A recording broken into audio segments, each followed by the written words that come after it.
Media Vietnam menyoroti bahwa Golden Star Warriors mulai panik dengan pesatnya perkembangan timnas Indonesia.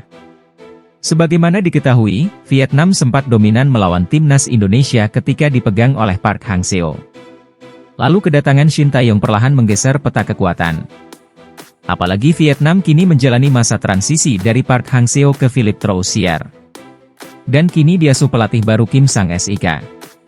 Melihat 3 pertandingan terakhir timnas Indonesia melawan Vietnam, Golden Star Warriors mengalami 3 kekalahan. Situasi ini membuat mereka resah. Tim negeri ribuan pulau, Indonesia, sudah 3 kali mengalahkan Vietnam di turnamen besar, tulis laporan Tan Nghien, VN. Menurut media Vietnam, kemajuan timnas Indonesia ini bukan hanya karena diisi banyak pemain naturalisasi saja. Akan tetapi, skuad Garuda banyak melawan tim-tim kuat dunia. Tercatat timnas Indonesia asuhan Shin Tae-yong pernah melakukan uji coba melawan Argentina, Curaçao, Burundi, Turkmenistan, hingga Palestina. Selain itu, Asnawi Mangkualam dan kawan-kawan juga melawan tim-tim kuat Asia seperti Jepang, Australia, dan Irak. Pengalaman itu dianggap membantu pemain berkembang lebih baik. Untuk mencapai kemajuan saat ini, Indonesia banyak berkompetisi di dunia internasional. Indonesia bertemu banyak pemain berbeda membantu mereka berkembang secara signifikan, tulis laporan media Vietnam tersebut. Hasilnya timnas Indonesia kini menjadi satu-satunya tim Asia Tenggara yang lolos ke babak ketiga kualifikasi Piala Dunia 2026. Melihat hal itu, Vietnam berencana mengikuti langkah timnas Indonesia untuk menggelar laga uji coba melawan tim-tim kuat. Dikabarkan Vietnam sudah memiliki jadwal uji coba ketika FIFA Matchday pada September dan Oktober 2023 mendatang. Di bulan September, Vietnam akan mengikuti laga persahabatan melawan Thailand, Rusia, dan Panama. Lalu untuk Oktober, anak asuh Kim Sang-sik dijadwalkan menghadapi India serta Lebanon. Persiapan ini dilakukan sekaligus untuk menatap ASEAN Cup 2024 yang digelar November 2024. Vietnam lagi-lagi akan berjumpa timnas Indonesia karena berada di grup yang sama.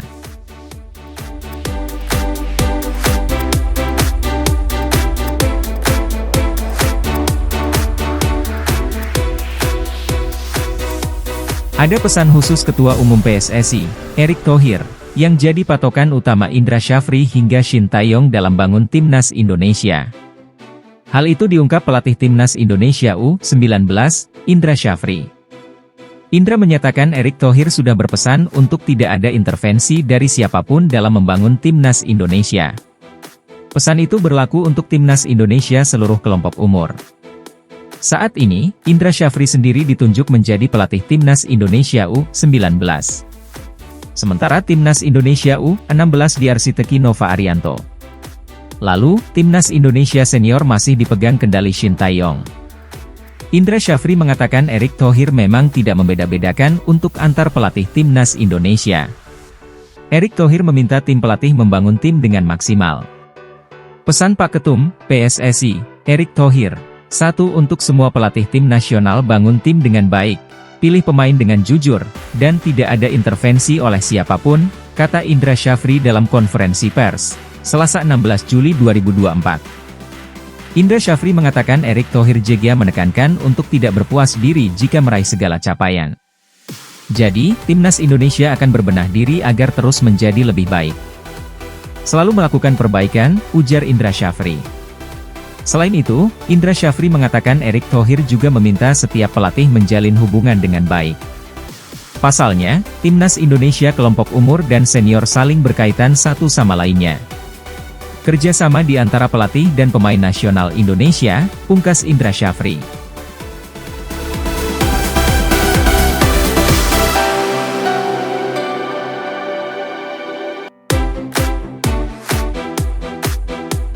Ketua Umum PSSI memastikan Martin Paes belum bisa bela timnas Indonesia di laga ronde 3 kualifikasi Piala Dunia 2026 September besok.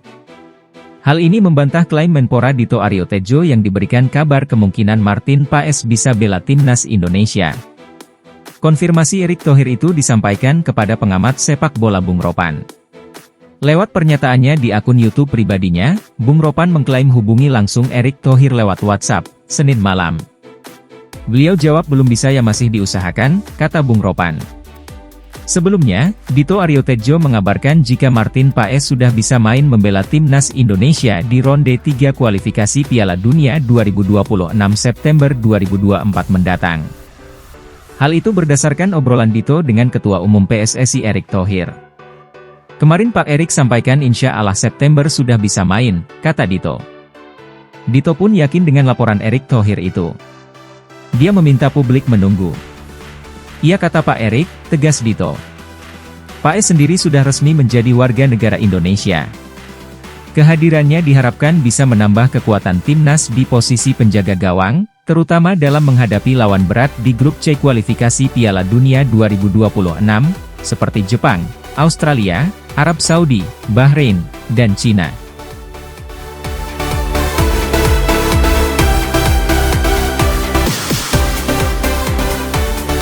Sempat tolak dinaturalisasi, kini karir Jordi Wehrman justru merapat ke klub Liga 1 dan berpotensi besar dilirik timnas Indonesia.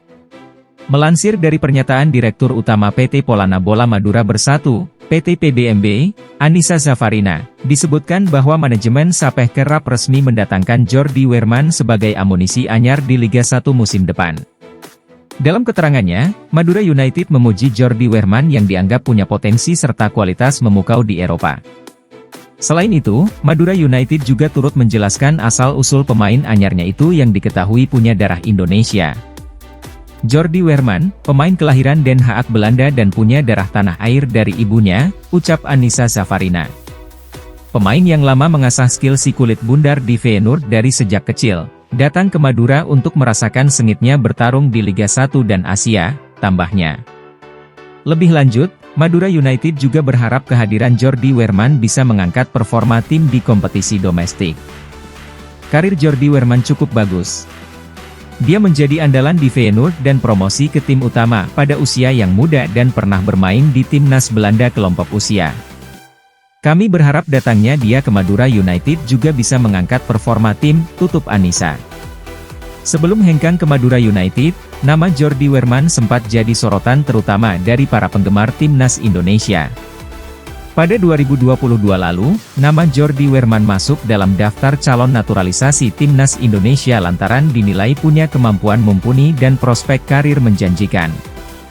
Namun, Wehrman menolak berseragam timnas Indonesia. Fakta itu dikonfirmasi oleh mantan anggota Komite Eksekutif PSSI, Hassani Abdul Ghani.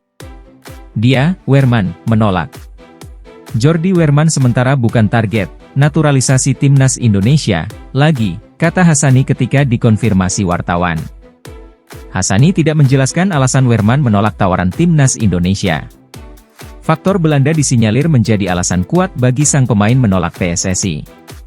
Terlebih Wehrman dalam performa terbaik kala diajak PSSI untuk bergabung dengan timnas Indonesia. Pemain yang berposisi sebagai gelandang itu bahkan sempat menjuarai Piala Swiss bersama FC Luzern.